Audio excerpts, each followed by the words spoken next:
দিছিল।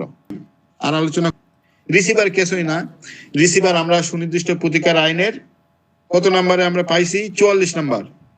44 নম্বর সেকশনে রিসিভার বলা আছে যে রিসিভারটা আদালতের স্বেচ্ছাধীন ক্ষমতা, রিসিভারটা দেওয়ানি কার্যবিধি অনুযায়ী কি হবে? নিয়ন্ত্রিত হবে, পরিচালিত হবে।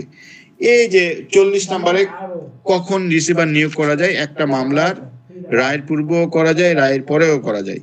তাহলে রিসিভার কিন্তু শুধুমাত্র কার্যধারা চলাকালীন সময় না, আপনি একটা রায়ের আগেও করতে পারবেন, পরেও করতে পারবেন। আপনি যখনই করেন, আগে পরে যখনই করেন, সংক্ষুব্ধ ব্যক্তি এর বিরুদ্ধে আপিল করতে পারে। অর্থাৎ আপনার 40-এর 1 নম্বর বিধি অনুযায়ী কিন্তু আপিল চলে।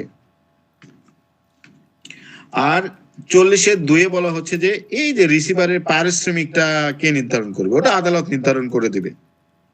আর 4-এ বলা হচ্ছে 4-এও আপিল করা যায়। 4টা কি? 4টা হচ্ছে যে এখন রিসিভারকে তো একটা নির্দিষ্ট দায় দায়িত্ব দেওয়া হয়েছে, এখন রিসিভার ওই দায় দায়িত্ব পালন করলো না।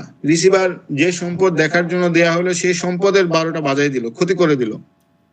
তখন রিসিভারের যদি ব্যক্তিগত সম্পদ থাকে, ওখান থেকে ওটা পূরণ করার জন্য আদালত আদেশ দিবে, ক্ষতিপূরণ। এই আদেশের বিরুদ্ধে আবার ওই রিসিভার নামক যে ব্যক্তি সে আপিল করতে পারবে। তাহলে এই রিসিভার নিয়োগ হচ্ছে 1 নম্বরের মাধ্যমে, 1 নম্বর বিধির মাধ্যমে রায়ের পূর্বেও করা যায়, রায়ের পরেও করা যায়। রিসিভারের পারিশ্রমিক আদালত নির্ধারণ করবে 2 নম্বর বিধি অনুযায়ী। আর 4 নম্বর বিধি অনুযায়ী বলা হচ্ছে যে রিসিভার যদি কোনো ক্ষতি করে তাহলে ওই ক্ষতিটা রিসিভারকেই পূরণ করতে হবে। আর 5 নম্বরে একটা জিনিস আছে যে কালেক্টর কখন রিসিভার হয়, এটা সম্পর্কে কোথায় বলা আছে? এটা হচ্ছে যে আপনার 40 নম্বর আদেশের 5 নম্বর বিধিতে কালেক্টর।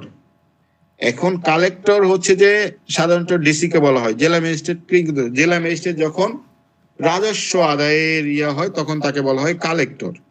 আর যখন জেলা ম্যাজিস্ট্রেট নিজস্ব কাজ করে, নির্বাহী কাজ করে, তখন বলা হয় জেলা ম্যাজিস্ট্রেট।